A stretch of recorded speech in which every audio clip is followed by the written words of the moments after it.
E porque isso é mais um sintoma de que a comunicação do governo é horrorosa. A comunicação do governo Lula é horrorosa. E daí depois, daqui a pouquinho eu vou discutir por que eu acho um pouco perigoso a gente ter recuado, o governo ter recuado em relação à normativa. O Lula é um fraco. O governo PT voltou atrás. O Pix vai ser taxado. Corram para as montanhas. Guardem dinheiro debaixo do colchão. Kim Kataguiri, concordo com o Kim. A gente escutou tudo isso esses dias. O que a gente escutou de frase falando que o governo isso, o governo aquilo, taxação isso, taxação aquilo em relação ao Pix foi um absurdo. O que a gente vai tentar fazer nesse vídeo é contextualizar tudo o que aconteceu e fazer uma análise, mesmo que seja breve, sobre o que a revogação da normativa pode representar ou representou na realidade. Eu sou Emílio Garcia, você está aqui no Blablalogia e aqui a gente fala de ciência, aqui a gente fala de história, aqui a gente fala de política, aqui a gente também dá um pouquinho de opinião sobre as coisas que a gente vê acontecendo no nosso país. A primeira coisa que a gente precisa discutir é o que é o Pix. Então o Pix é um modo de transferência monetária instantâneo e de pagamento eletrônico instantâneo em real brasileiro. Ele é oferecido pelo Banco do Brasil e a pessoas físicas e jurídicas que funciona 24 horas ininterruptamente, sendo o mais recente meio de pagamento do sistema de pagamentos brasileiros. A ideia do Pix é uma ideia de 2016, quando os técnicos do Banco do Brasil publicaram um relatório com detalhes do projeto mostrando a eficiência dos sistemas de pagamento instantâneo. Em 2018, começou um processo de criação da plataforma que foi plenamente estabelecido em 2020, no dia 16 de novembro de 2020. Uma coisa que é importante a gente discutir desse contexto do Pix, dessa história do Pix, é que o Brasil tem um dos sistemas de bancários, e tudo isso baseado em lucro dos grandes bancos. Algumas das maiores empresas do Brasil são bancos mais modernos do mundo. Se você conversar sobre Pix com um europeu, por exemplo, ele não tem a menor ideia de como isso pode acontecer. A Helena minha filha mora fora do país e fazer transferência entre bancos fora do Brasil é muito difícil. E eu li o meu roteiro de maneira errada, é do Banco Central Brasileiro, não do Banco do Brasil. Quem organiza isso é o Banco Central Brasileiro e não o Banco do Brasil, que é um dos grandes bancos brasileiros. Então, o que a gente já tinha no Brasil, através de outras formas de transferência de dinheiro, como TED e DOC, que você conseguiria fazer transferências entre bancos de maneira bem rápida, inclusive, é algo impensável na maior parte do mundo. Mesmo os sistemas bancários como o sistema americano são muito mais complexos e muito mais difíceis de você conseguir fazer qualquer coisa. Você pega o sistema bancário americano, por exemplo, ele é extremamente pulverizado, você tem grandes bancos até, mas você tem muitos bancos pequenos, e aí controlar tudo isso, fazer tudo isso é muito difícil. O Pix ele tem algumas vantagens. Em primeiro lugar, ele é instantâneo. Em segundo lugar, você consegue fazer entre bancos muito rápidos. Em terceiro lugar, você fazer chave como essa que está aqui do lado é muito fácil. E as pessoas, principalmente a partir do uso de celulares, conseguem fazer essas transferências, essas transações monetárias de maneira muito simples e muito ágil.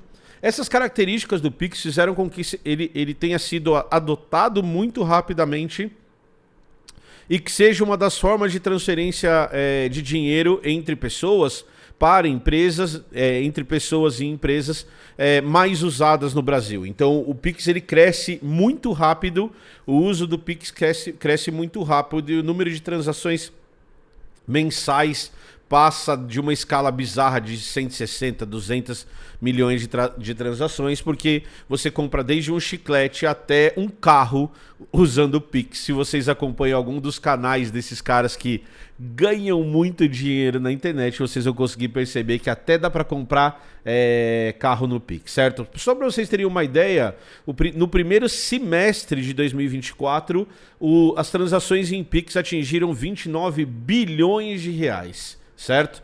O que representa um aumento de 61% em relação ao mesmo período de 2023. Ou seja, o número de transações e a quantidade de dinheiro que é movimentada por Pix, ela tem aumentado e ela vinha aumentando cada vez mais. Até que, agora no começo de janeiro, a Receita Federal lançou uma instrução normativa, e essa instrução normativa, ela visava fazer com que dados do Pix e do cartão de crédito fossem olhados de uma maneira diferente. E aí aqui é a primeira parte dessa história. A Receita Federal já pedia dados do Pix para bancos e instituições financeiras, já recebia dados do Pix para bancos e instituições financeiras antes dessa instrução normativa. Então isso não é uma invenção de agora. Então isso é uma coisa que já existia. A diferença é que antes eles pegavam dados, eles coletavam dados de valores fixos do Pix. O que isso quer dizer? Qualquer Pix num valor acima de R$2.000 para pessoas físicas ou R$6.000 para pessoas jurídicas já eram enviados para a Receita Federal. E esses dados eram dados de saída. Eles estavam interessados na minha movimentação financeira. Então, se eu mandasse, por exemplo, R$2.050 para o Matheus, essa informação de que eu estava enviando R$2.050 era enviado para a Receita Federal. Isso eu como pessoa física. Se a minha empresa fizesse um envio acima de R$6.000, esse dado era enviado. Uma coisa que é importante vocês entenderem é que essa informação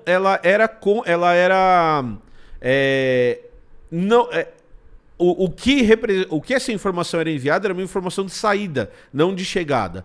Então a Receita Federal não recebia a informação de quem estava recebendo o dinheiro ou do que eu estava comprando do outro lado, porque isso garante a confiabilidade do que eu estou fazendo, do que eu posso comprar sem o governo controlar aquilo que estava sendo feito. Qual que era o objetivo disso? O objetivo disso era fazer o controle das pessoas, era principalmente ver... trabalhar com sonegação de imposto. Então eu tenho um sistema de transferência de grana. Esse sistema de transferência de grana é um sistema ágil, rápido, que pode acontecer de maneira ilimitada, 24 horas por dia. E qualquer movimentação alta poderia dizer que eu estou gastando um dinheiro, eu estou transferindo dinheiro, eu estou pagando coisas num valor acima daquilo que eu declarei para a Receita. Então, se eu declaro um salário de R$5.000, por exemplo, e faço uma transferência de Pix de R$50.000, a Receita provavelmente vai querer saber e vai querer comparar esses dados da minha declaração de imposto com a transferência do Pix para ver se é condizente ou não. Quem declara imposto de renda já sofre isso normalmente. Então, por exemplo... eu tenho aqui a minha renda de R$5.000 por mês. Eu comprei uma casa de R$500 mil, eu preciso justificar a origem disso. Ou eu vou dar um outro exemplo. Eu vou dar um outro exemplo aqui, hipotético, tá? Imagina que eu sou um deputado federal. Imagina que eu sou um deputado federal que tem o meu salário lá. E eu compro uma casa em Brasília de R$6 milhões. Então o que a Receita Federal vai fazer? Vai ver o que eu ganho e vai comparar com aquilo que eu recebo, com aquilo que eu gastei. E aí aquela casa de R$6 milhões não é justificada pelo meu salário. Eu não consigo justificar aquele ganho. Mas isso é só um exemplo hipotético, tá? É só um exemplo hipotético. E aí, para justificar esse dinheiro, eu falo que eu vendi uma quantidade absurda de chocolate na minha loja de chocolate lá e que as pessoas pagam em dinheiro vivo. Eu sou a loja que mais vende chocolate no Brasil, especificamente, vamos dar um exemplo aqui, no Rio de Janeiro. Então a Receita Federal, isso é supostamente, tá? A Receita Federal ela já faz esse tipo de análise em relação a outros ganhos. Essa análise já acontece, por exemplo, em relação ao seu salário. Essa análise já acontece, por exemplo, quando você faz um TED. Essa análise já acontecia de outras maneiras. Essa conferência de valores já acontecia de outras maneiras e já acontecia no Pix, tá? Isso não é uma novidade. Então, a hora que a Receita Federal ela muda essa normativa, ela não está fazendo nada diferente do que ela já fazia. E isso é muito importante vocês entenderem que estão assistindo essa live. Só que mudou. Qual que é a proposta dessa mudança de instrução normativa? A proposta dessa mudança de instrução normativa é que ao invés de eu analisar transferência de dinheiro acima de R$2.000, eu vou pegar um período de um mês, eu vou analisar movimentações financeiras a partir de R$5.000 para uma pessoa física e de R$15.000 para a pessoa jurídica. Então eu mudo a norma. Então deixa de ser 2.000 por transação e passa a ser a somatória de transações ao longo de um mês para eu ver essas informações. Então, em essência, a mudança que aconteceu, a mudança que foi proposta com essa instrução normativa é uma mudança de foco do que a Receita está olhando em relação ao Pix. Se o foco antes eram transações fixas, agora esse foco passa a ser o valor mensal. E por que essa mudança, qual que é a justificativa para essa mudança? Porque todo mundo sabia do negócio dos R$2.000. Então, se eu devo 4.000 para o Matheus, eu não quero que a Receita saiba que eu vou pagar ele, eu faço duas transferências de 1.500 e uma transferência de 1.000. E ninguém vai saber dessa movimentação financeira. Então, a proposta da Receita tem essa origem. Então, eu pego esses cambalachos que daria para fazer, e aí eu vou pegar e vou colocar holofote nisso, certo? Então, a mudança é essa. E o que é interessante dessa mudança é que, concordando ou não concordando, fazendo ou não fazendo, achando que isso deveria acontecer ou não, uma instrução normativa do da Receita Federal não é nada.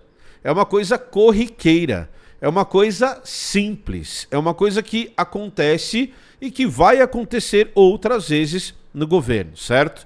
Então a gente não está discutindo aqui nem se melhorou, se piorou, se deve ou se não deve, o efeito que isso vai ter ou não. Eu só estou explicando para vocês o que é essa mudança de normativa. Então, o governo federal e a Receita Federal, principalmente, né? O governo federal, a Receita Federal resolveu mudar a forma com o que ele ia e como ela ia avaliar o Pix. Certo? Feito. Então tá. Dito isso, o que aconteceu nos últimos tempos? O que aconteceu nos últimos tempos foi um movimento da direita e da extrema-direita para condenar essa mudança com duas origens, principalmente. A primeira foi uma notícia falsa de que o governo estava taxando o Pix.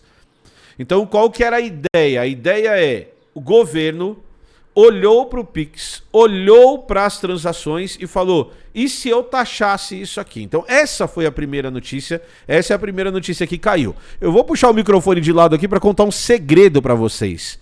Quem tinha proposto isso tinha sido o Paulo Guedes. O Paulo Guedes, durante o governo Bolsonaro, propôs taxar o Pix. Mas voltando aqui, então essa foi a primeira notícia. E a segunda parte dessa história foi que o Nicolas Ferreira lançou um vídeo em que ele fala que ele não fala que está taxando o Pix, mas ele fala que pode taxar o Pix. Que esse é um movimento do governo para taxar o Pix. Então ele levanta essa bola. Ele levanta essa bola. Então você tem um movimento, e isso é uma coisa importantíssima de você que está assistindo entender. Você tem um movimento orquestrado, financiado, com muita grana envolvida. Não caiam nessa história de que tudo isso é orgânico. Com muita grana envolvida, muito dinheiro envolvido, para que essa notícia falsa chegasse ao ouvido da população. Certo? Essa notícia falsa, ela é tão eficiente, essa forma de comunicação é tão eficiente que acontecem duas coisas. A primeira coisa é que o vídeo do Nicolas Ferreira atinge 200 milhões de visualizações. O que é um número ridiculamente alto de visualização, certo? E isso só é bom pro Nicolas Ferreira. A gente tem que parar com essa história de, não sei que tem... Tal. Não, isso é excelente pro Nicolas Ferreira. A imagem do Nicolas Ferreira foi veiculada para 200 milhões, mais de 200 milhões de pessoas. Todo brasileiro já pelo menos viu ou foi impactado de alguma maneira por esse vídeo. Então, essa é a primeira parte da história que a gente tem que falar. A gente tem que conversar sobre comunicação. A gente tem que conversar sobre como a extrema-direita domina a comunicação de massa no Brasil, financeiramente e em forma. Em formato. A comunicação, ela domina em formato. O que esses caras fizeram? Eles escolheram esse assunto, que eu vou repetir, é uma fucking instrução normativa da Receita Federal. Essa merda acontece todo mês. Eles mudam regras, eles ajustam regras, eles discutem regras todos os meses. Eles lançam instruções normativas todos os meses, sempre. Então eles pegaram a instrução normativa, transformaram isso num assunto, e de verdade, para a maior parte dos brasileiros isso é um não assunto, transformaram isso num assunto e criaram uma bomba. E todo mundo caiu nessa bomba. Então a primeira coisa que a gente tem que dizer, e aqui é o que eu vou falar sobre a fraqueza do governo Lula, é comunicação. A gente apanha desses caras, a gente esquerda apanha desses caras. Esses caras manjam muito mais e tem muito mais grana do que a gente para fazer comunicação. Muito mais. Então é conteúdo, é forma, é camiseta preta, é fundo preto, é o tom profético daquilo que ele está falando. Ele não faz afirmação nenhuma em nenhum momento, mas ele fica levantando hipóteses sem razão nenhuma, sem base nenhuma. Ele fica levantando hipóteses, ele fica colocando, então, é forma, é conteúdo, é grana para isso ir pingando em grupo do WhatsApp, é dinheiro nas redes, é dinheiro no Twitter, é dinheiro no Facebook, para que isso ganhe força. Para que isso ganhe cada vez mais força. Então, a gente tem que olhar para esse fenômeno, em primeiro lugar, como um fenômeno de comunicação. E de como o governo Lula, de como a esquerda, de como a gente perdeu na comunicação. Eu já falei isso 200 vezes, eu vou falar de novo. Com o Brasil Paralelo, com os partidos de direita dominando as redes do jeito que eles dominam, a gente perdeu, a gente não sabe o que fazer. Essa é uma live boa pro Blabla, tem 700 pessoas, 600 pessoas assistindo. Gente, o vídeo do Nicolas chegou a 300 milhões de pessoas. Certo? Se não era verdade que o governo ia taxar o Pix, passou a ser verdade. Mesmo que não tenha se falado isso no vídeo dele, mas em outras instâncias rolou, teve um monte de gente falando isso, mas virou verdade.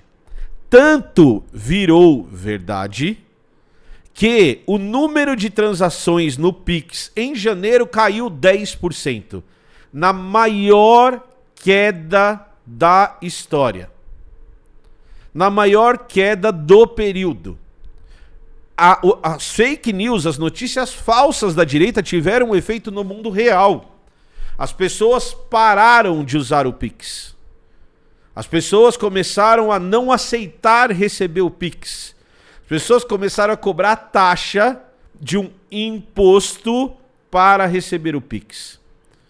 Então, a gente está falando de uma notícia falsa, veiculada de maneira massiva, claramente para atacar o governo.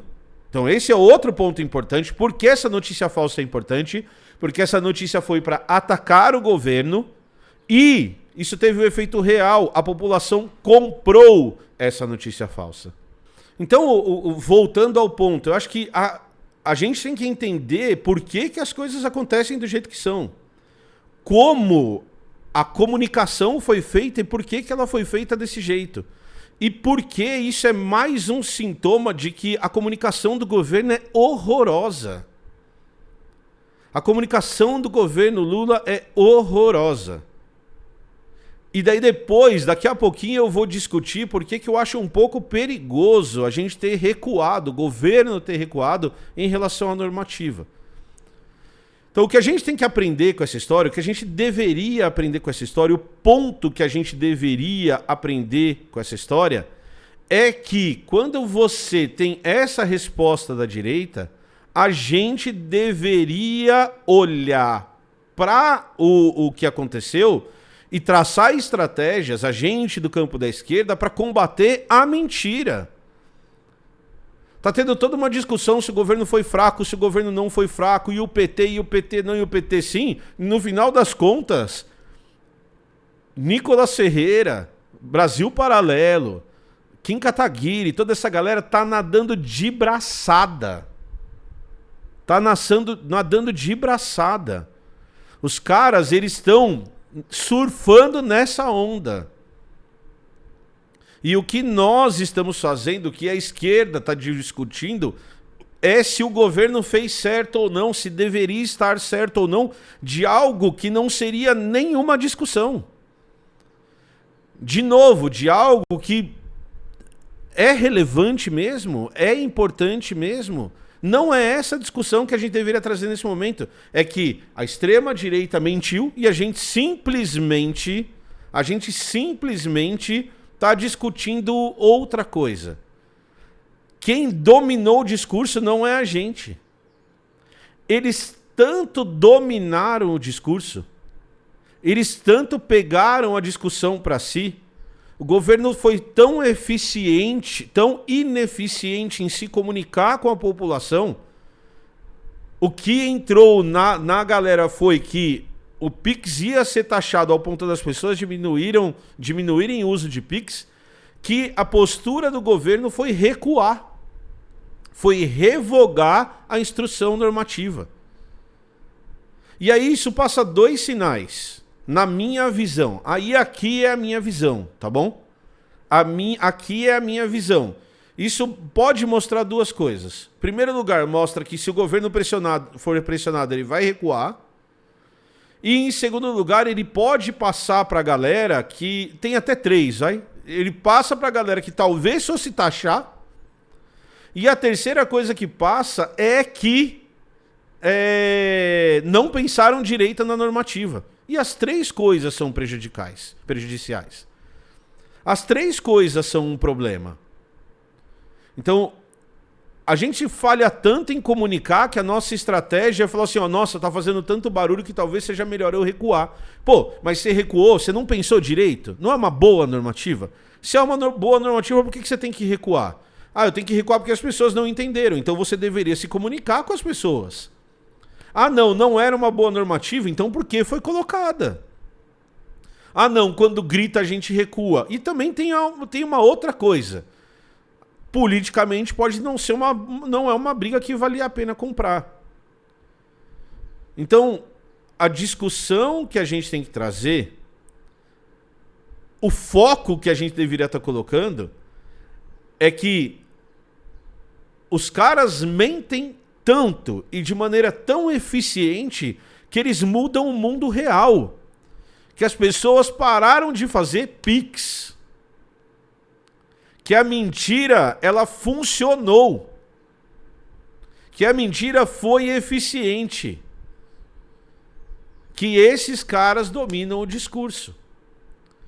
E que a gente vem apontando, vez após vez, a gente vem apontando desde o começo do governo, a gente vem apontando desde antes, durante a eleição, como a comunicação do governo, como a comunicação da esquerda é ruim, como a gente não sabe usar rede, como a gente não tem grana para combater esses caras, como esse espaço está vencido, como esse espaço já foi vencido pela direita.